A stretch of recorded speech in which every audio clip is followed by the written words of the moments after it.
Bunu da bildiği için Mimar Sinan çok ince bir şey yapıyor. Ben bunu diğer videomda atlamıştım. Bu videoya özel olarak sizlere gösteriyorum. İçeride az önce çektim.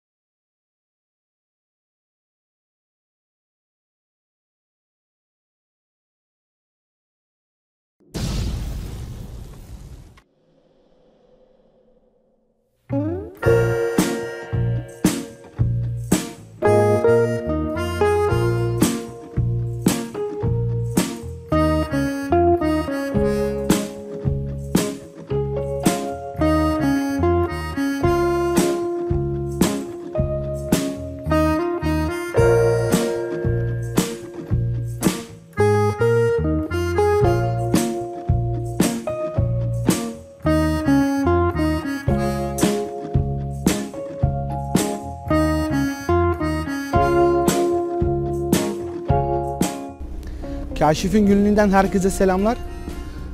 Neredeyiz? Üsküdar'dayız. Gördüğünüz gibi arkamdaki cami Şems Ahmet Paşa Camisi. Aslında bununla ilgili size daha önce bir videoda paylaşmıştım Şems Ahmet Paşa'nın hikayesini, bu caminin hikayesini, ama hazır yani buraya kadar da gelmişken kendi kameramızla, kendi ekipmanımızla dokunarak, hissederek size kısaca anlatmak istedim.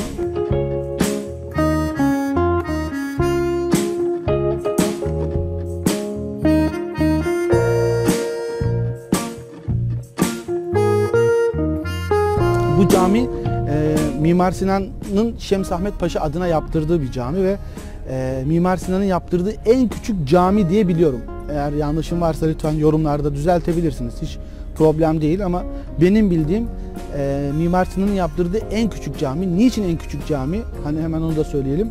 Çünkü konum itibariyle denize sıfır yapılmış bir cami, gördüğünüz gibi.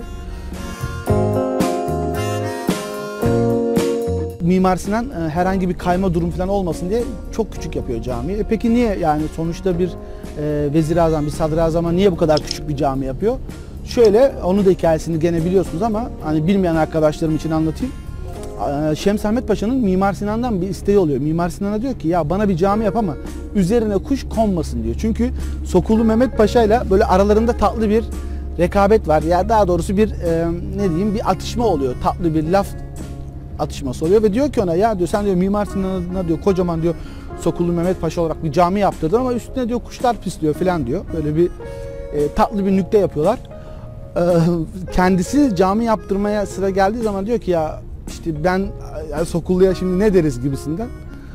Mimar Sinan'dan böyle bir istekte bulunuyor. Diyor ki ya bana bir cami yap ama üzerine diyor kuş konmasın diyor mümkün derece. Dolayısıyla da Mimar Sinan bir hafta falan ondan bir süre istiyor ve bu süre içerisinde araştırma yapıyor işte ve Boğaz'ın bu noktasını buluyor. Yani işte hem Karadeniz'e bakıyor hem Marmara'ya bakıyor ve hani burada bir rüzgar sirkülasyonu olacağını Mimar Sinan hesap ediyor ve bu noktaya küçük bir cami yapıyor. Küçük bir cami yapmasının sebebi de az önce söylediğim gibi denize kaymaması için. Çünkü bu risk var. Bunu da bildiği için Mimar Sinan çok ince bir şey yapıyor. Ben bunu diğer videomda atlamıştım. Bu videoya özel olarak sizlere gösteriyorum. İçeride az önce çektim. Mihrabın iki kenarında, yani imamın namaz kıldırdığı yerin iki kenarındaki yeşil granit sütunlar dönüyor arkadaşlar. Mimar Sinan bunları terazi olarak kullanmış. Eğer camide herhangi bir kayma, herhangi bir sapma, herhangi bir yamulma olursa bu önceden tespit edilsin ve bunun önlemi alınsın diye Mimar Sinan buralara böyle bir terazi yapmış. Muhteşem bir zeka, muhteşem bir akıl. Çok güzel bir cami. Burası da zannedersem bir sebil değerli arkadaşlar. Yukarıdan işte içerisine bu kandillerde ve özel günlerde şerbet konuyor bildiğim kadarıyla.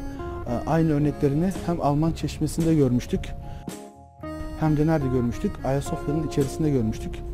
Burada da tahmin ettiğim kadarıyla bu lahit görünümlü ama lahit değil. Çünkü musluk çıkışları falan var. Muhtemelen böyle bir sebilimiz var. Bunun içerisine dediğim gibi işte özel günlerde, gecelerde, kandillerde şerbet, nar şerbeti, üzüm şerbeti doldurulup insanlara hayır namına, hayır niyetine dağıtılıyormuş. Şems Ahmet Camii çok güzel gerçekten. Umarım gelip görüp mutlaka gezersiniz. Çok sıcak bir cami. Çok da büyük de bir yer değil. Yani o namaz kılma alanlarından baktığınızda 4-5 saflık bir küçük bir cami. Gördüğüm en küçük camilerden biri diyebilirim. Şems Ahmet Paşa'nın da türbesi içeride. Görüntülerini çektim. Muhtemelen göreceksiniz. Umarım beğenirsiniz. Umarım beğenmişsinizdir. Hazır Üsküdar'a buralara gelmişken Şems Ahmet Paşa'yı da hem camisini hem kendisini bir ziyaret edelim dedik. Umarım beğenmişsinizdir. Kendinize çok iyi bakın. Allah'a emanet olun. Hoşça kalın.